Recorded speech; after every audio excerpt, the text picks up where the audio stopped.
So earlier last week, while I was in the final throes of editing the Christmas tree stand video, Amy holds up this picture. Hey, what do you think of this? And I looked at her and I said, yeah, I could build that.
I just sand everything before I paint.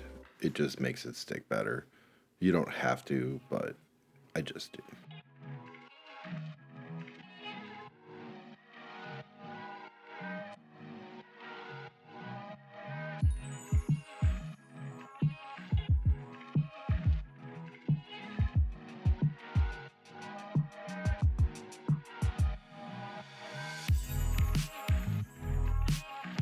So I thought you might get a kick out of watching my kids build the first one. We did the first one kind of as a prototype all together, and then they ran off and played while I built the other two.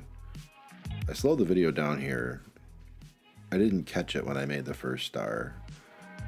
The first hole has to be lined up in the same drill direction as the next hole on this end. Otherwise, you can't get the bolts to line up when you make the star. It's an easy mistake to make.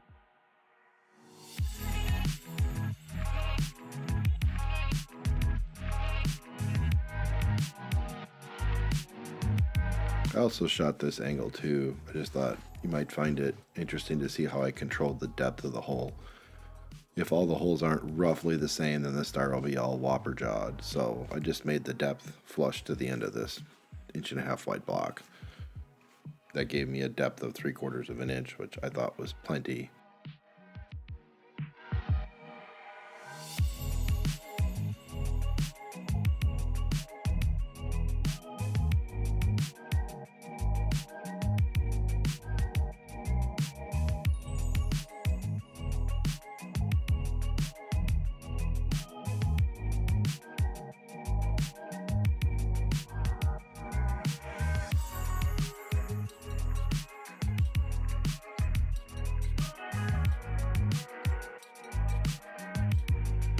So the bottom line after building 3 of these is A, put the bolt through and start the nut, but don't tighten it until you get all 5 pipes put together.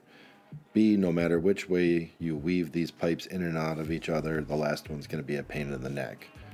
I'm putting blue Loctite because I couldn't find the red bottle and I was being lazy. If I had had red laying around, I would have done red because I don't want these things coming apart over the years. I'm building these to last as a decoration for a very long time. Maybe the lights will go bad, but the pipes should hold up forever.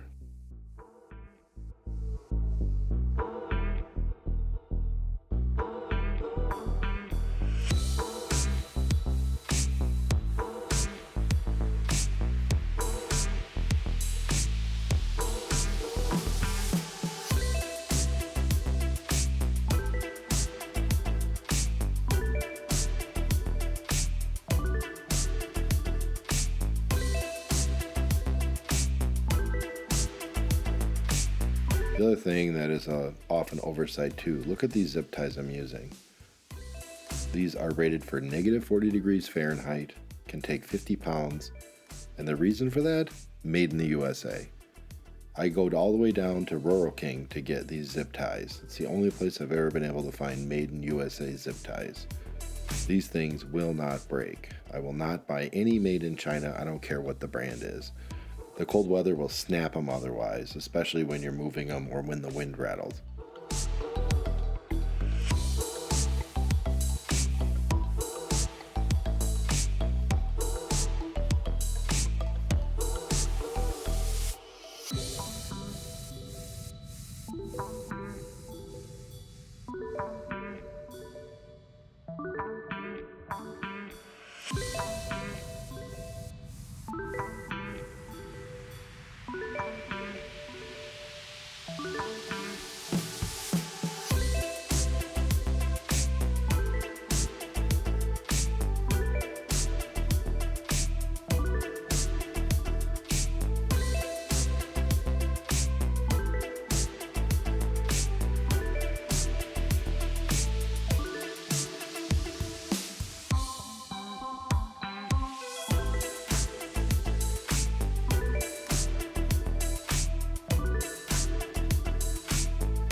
So literally any paint you want is fine.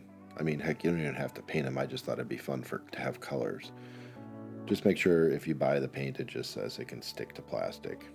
One other tip here is paint it till it looks perfect, rotate it 1 or 2 star points, and you'll find a bunch of spots you missed. I did a second coat off camera like I always do, 2 coats. You don't have to do that either. Like I said, I'm building these to last, so I did it right. And yes, Eva insisted purple is a Christmas color, so I guess it is this year.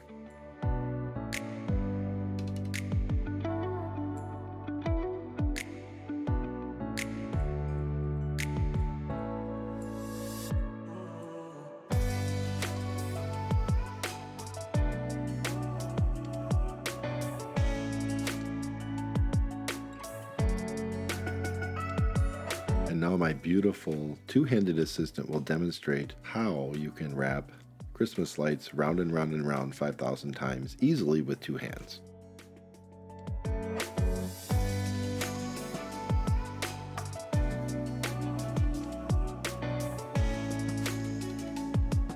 Now we bought these lights intentionally ridiculously long. They're 175 feet long.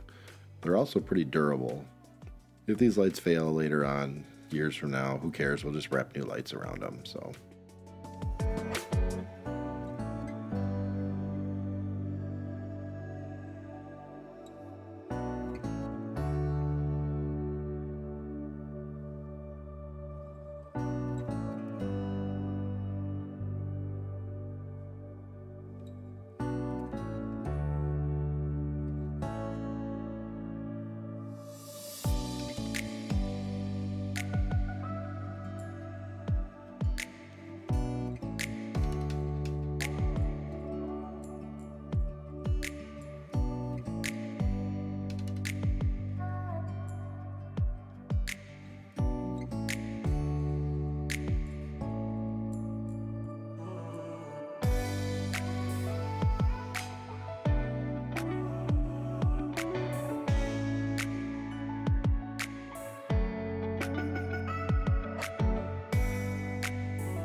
So as we were figuring out the right number of wraps to get a pretty light distribution, we were keeping track of how long that was, because we wanted to know how much cord was left so we could figure out how long we should measure with a tape measure, so that we would know how long to run each of the lines from the star, so that we would have 5 roughly equal length runs.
So I'm sorry I forgot to hit record when I put the giant hook in, but I think you can figure that out. So since we kept track of how much length we had left, divided by 5 plus some slack, we figured out 25 foot is good. So that's what we're measuring out here, is where the first hook is going to go.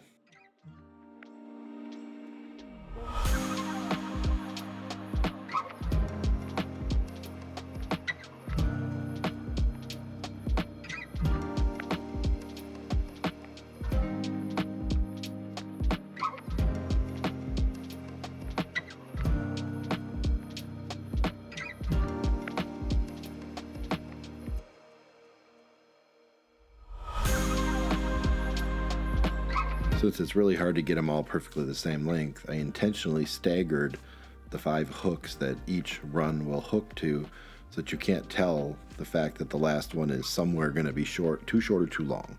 So, and it looked like we planned it that way when it was just a total accident and a little bit of math.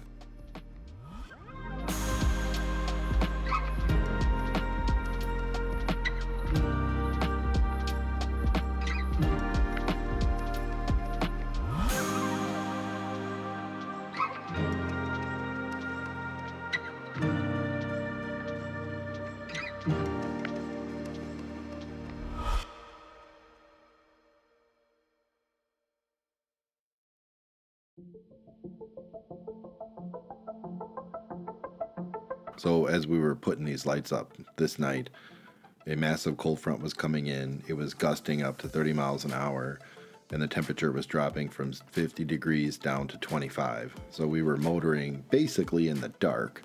And the reason the lights are on in this video is because we couldn't see without having them on.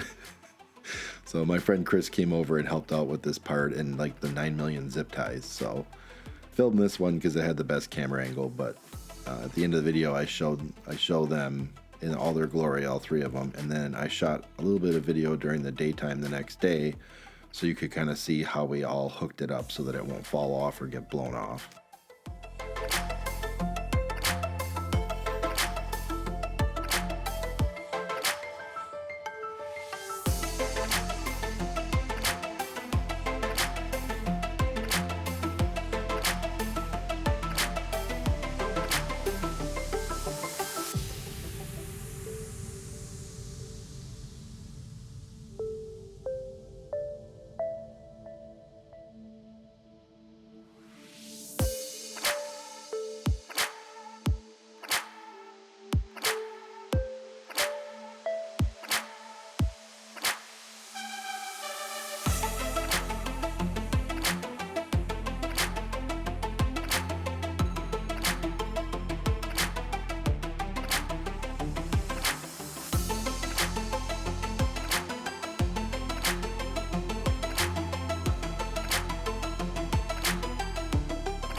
So I shot these videos so you can see literally how far away it is. It really is 25 feet away.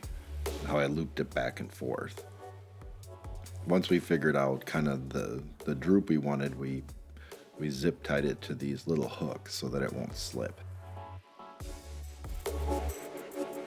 So if you look here, there's actually one more hook behind the bottom point, and that's what all the loops go around back and forth.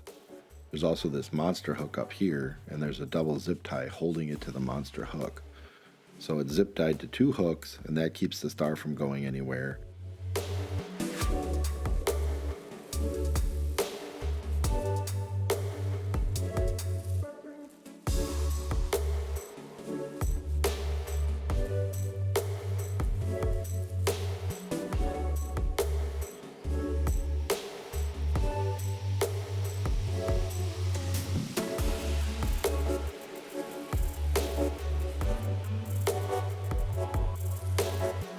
So the first 2 were mounted on a fence that's 8 feet high. This is a 6-foot high privacy fence, and it still looks really good. So you could also hang this thing off trees.